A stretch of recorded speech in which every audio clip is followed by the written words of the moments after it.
Presiding Officer, the 3 impeachment complaints filed were never referred to the office of the Speaker. Instead, a 4th verified impeachment complaint signed by more than 200 congressmen, which now constitutes the articles of impeachment, was transmitted to the Senate. This brings into question the legality of such move when the Constitution provides that no impeachment proceeding shall be initiated against the same official more than once within a period of 1 year. Para sa ordinaryong mamamayan at lalo na sa aming mga binigyan ng tungkulin na maging senator judge sa paglilitis na ito, this opens up a lot of questions. At ang iniiwasan natin ay yung magpapasya tayo sa isang bagay na makakaapekto sa buhay ng bawat Pilipino. Makakaapekto sa trabaho natin na makatulong sa tao. Tapos hindi naman pala dumaan sa tamang proseso. Yes, we are senator judges tasked to decide on this matter. And we took an oath to be impartial. But this matter, whether it went through the right process or not, should be first decided upon and settled with no question prior to that. We are all for accountability. In fact, maganda nga sana mapakita ng accused at ng accusers kung may ebidensya ba o wala. Pero bilang mga mababatas, dapat siguraduhin alinsunod ito sa batas at tamang proseso. Dapat hindi na circumvent ang batas, dapat nasunod ang due process at ang rules. Hindi pwedeng shortcut.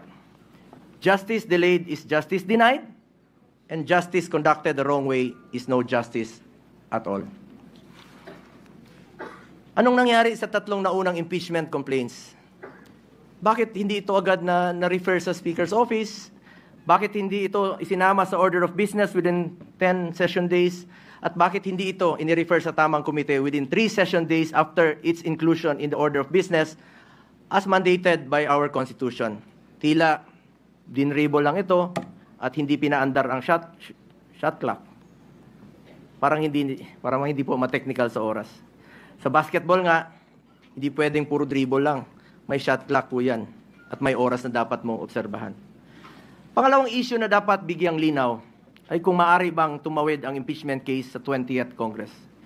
This is the first time in our history that an impeachment case was filed nearing the expiration of a legislative Congress. The reality is, we do not have enough time to finish the impeachment trial this Congress. Mag-aabot na po ang 19th at 20th Congresses at magkakaroon na ng new set of senator judges by June 30. Maging tayo, hindi magkasundo kung paano bang tumawid ito sa next Congress o hindi. Mr. Presiding Officer, ilan lang po ito sa katanungan na legality na hindi pa nasasagot. Mayroon pa pong pending sa Supreme Court challenging the legality of the impeachment case. Baka masayang lang ang oras natin dito if in the end, this complaint suffers from constitutional infirmities. Let us focus on what is important for our people that we serve. Hustisya sa tamang paraan at serbisyo na makakatulong sa mga Pilipino. Yun po ang kailangan ng taong bayan. Yun ang dapat pagtuunan ng pansin. Mr. Presiding Officer, para sa akin, mas mabuting unahin natin ang tunay nating trabaho. Ang pagseserbisyo sa taong bayan, maraming nasasayang na oras sa isyong ito na hindi naman mapapakinabangan ng ordinaryong Pilipino. This issue has already been too divisive. Ilang buwan na po. Mag-focus sana tayo sa pangunahing mandato ng lehislatura, ang gumawa ng mga batas at magsulong sa mga programa na tunay na tutugon sa mga pangangailangan ng ating mga kababayan, lalong-lalo na po yung mga mahirap at walang ibang malalapitan kundi ang gobyerno. Marami pa pong mga pending bills pa po hanggang ngayon na hindi pa natin natatapos with 1 working day na lang po. Baka hindi pa po may papasa. At ito po'y mapapakinabangan ng mga kababayan natin. Dapat yan po ang ating unahin. As raised by some of our colleagues yesterday, that in as far as the impeachment case is concerned, based on the results of the recent midterm elections, I believe the Filipino people have decided at ang kanilang desisyon, mas gusto po nilang tutukan natin ang trabaho at serbisyo. Tama na, tigilan na natin ang pamumulitika. 3 taon na lang po matatapos na ang termino ng Vice Presidente. Election na naman at Antayin nyo lang sana. Ang importante sa ating mga kababayan ay may pagkain sa kanilang hapagkainan. May matibay na healthcare system na kayang tumugon sa pangangailangan ng may sakit, disenteng trabaho at marangal na pagkakakitaan, dekalidad at abot kayang edukasyon, at ang katiyakan at panatag na ligtas silang makakauwi kahit sa gabi. Hindi naman nakakain itong impeachment. Sana pwede ninyong ikonsidera at the very least, bago tayo maglitis dito, siguraduhin muna natin na nasa tama na prosesong tinahak natin dito. At the very least nga, sabi ko, marahil pwedeng ibalik o i-remand muna na ito sa pinagmulan sa House of Representatives dahil marami pang ang katanungan ang legally hindi nasasagot. Mas mabuting siguraduhin natin na sumunod sa proseso ang anumang kaso na ating diringgin para hindi masayang ang ating oras. Sang-ayon po ako na hindi natin ito dapat patagalin. Kahit si Vice President Sara Duterte gusto naman harapin ang kaso, ngunit wala ring dapat may gusto na madaliin po ito. Paano kung magsimula na tayo ngayon at magdesisyon ang Supreme Court na unconstitutional ang ginawang procedure ng House of Representatives? Paano kung sabihin nila na hindi pwedeng tumawid sa 20th Congress? Ano ang magiging aksyon natin? This puts us in a possible conflict with the decision of the Supreme Court. We must be prudent about this matter. Mr. Presiding Officer, I just want to reiterate, hindi ko po tinatalikuran ang aking sinumpaang mandato. Tungkulin ko yan as Senator Judge, kahit araw-araw tayong maglitis dito. But we would also be remiss of our duty kung hindi natin siguraduhin na dumaan ito sa tamang prosesong nakasaad sa ating konstitusyon.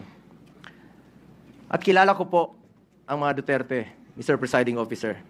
Hindi sila tumatakas sa accountability, hindi sila tumatalikod sa hamon ng buhay. Hindi sila tumatalikod sa kanilang tungkulin. Maraming beses nang sinabi ni dating Pangulong Duterte na handa nga siyang sumagot at harapin ang mga inaakusa sa kanya, pero dito po sa ating bayan, hindi sa ibang bansa. Nabanggit din po ni Vice President Sara Duterte na handa siyang harapin ang impeachment case laban sa kanya. Hindi ito issue ng pagtaka sa accountability. Ang gusto natin dito, siguraduhin na nasunod ang tamang proseso. We must respect and abide by the procedure laid out in our Constitution. Hindi pwedeng mamili lang tayo ng mga probisyon na ating susundin. We are all bound to the rule of law and we must follow due process. That is all, Mr. Presiding Officer. Thank you, Senator Go. Before Senator Ontiveros, Chair would like to first acknowledge Senator Padilla. What is the pleasure of Senator Judge Padilla? Maraming salamat po, Tagapangulong Pinunong Hukom. Mga mahal kong hukom, alam ko po na napakainit at napakamabigat ang hangin dito sa ating bulwagan. Punong-puno ng tensyon, palaisipan, pero habang abala po tayo sa politika, maraming mahalagang panukala ang hindi nabibigyan ng pansin. Mga panukalang batas na hindi tungkol sa kapangyarihan, kundi tungkol sa buhay, sa sakit, sa gutom, sa karapatan ng manggagawa. Tulad na lamang po ng medical cannabis bill. Hindi po ito usaping droga. Ito'y usaping dignidad. Araw-araw may mga batang may epilepsy, may mga cancer patients, may mga nanay at tatay na umiiyak sa sakit, humihingi ng legal na lunas. Nandito na po ang solusyon. Pero pinapatagal pa natin. Gaano ba katagal natin hahayaang magdusa ang kapwa natin? Isa pa po, ang mga panukala ukol sa pagtataas ng minimum wage ng mga manggagawa sa pribadong sektor. Hindi po nagpapahinga ang presyo ng bilihin. Ang pamasahe, pagkain, renta, lahat po ay tumataas. Pero ang sahod, naiiwan. Kailangan po nating ipaglaban ang manggagawang Pilipino. Ibigay na natin ang nararapat para sa kanila. Isa pa po, ang Revised Cooperative Code Bill na nakapasa na sa ikatlong pagbasa sa mababang kapulungan at pinagdidiskusyonan pa rin sa komite sa Senado. Ito po para sa mga magsasaka, mangingisda at maliliit na negosyante. Pinal na sana, isang boto na lang, pero naisang tabi pa. Sila po ang bumubuhay sa probinsya. Sila rin ang tunay na haligi ng lokal na ekonomiya. Bakit natin sila pinaghihintay? Mga mahal kong kasama sa Senado, unang-una na po ang aking BFF. I love you, pare. Alam kong may kinakaharap tayong seryosong krisis pampolitika. Pero hindi po dahilan yon para kalimutan ang tunay na trabaho natin, ang maglingkod sa bayan. Ang hustisya pwedeng isabay sa serbisyo, hindi kailangang mamili. Pakiusap ko po, huwag nating hayaang matabunan ng ingay ng politika ang sigaw ng ordinaryong Pilipino. Habang pinagdidibatihan natin ang impeachment, may mga kababayang tayong hinihintay ang gamot, dagdag sahod at ng pag-asa. Bawat araw ng delay may nawawalan ng lakas ng loob. Bawat hindi pagtutok, may Pilipinong nawawala ang tiwala. Ilan lamang ito sa mga panukalang batas na naantala dahil sa usapin ng impeachment. Ito po ang panawagan ko bilang inyong kasama. Tulungan natin ang mga panukalang tunay na may silbi. Panahon na po para pakinggan ng bayan. Naniniwala po ako na ang pag-usad ng impeachment ay hindi makabubuti sa ating bayan. Ang ganitong hakbang ay hindi lamang nagbubunsod ng lalong pagkakahati-hati ng ating sambayanan, kung hindi isa ring sagabal sa patuloy na pagganap ng ating mga tungkulin legislatura, lalo na po sa Senado. Sa halip na ituon natin ang ating oras, talino at lakas sa mga panukalang batas at programang makatutulong sa pagbangon ng ating ekonomiya at kapakanan ng mamamayan, tayo'y nalilihis sa usaping hindi agarang dapat aksyonan. Napapabalita pa nga na bumagsak po ang ating net foreign direct investment inflows ng bansa mula Marso ngayong taon dahil sa political instability. Pati na rin po ang ating turismo sa bansa. Mula Enero hanggang Abril nitong taon, ang dami ng dumarating na turista sa bansa ay bumaba ng 0.82% kumpara noong nakaraang taon. Lahat po ito, political instability.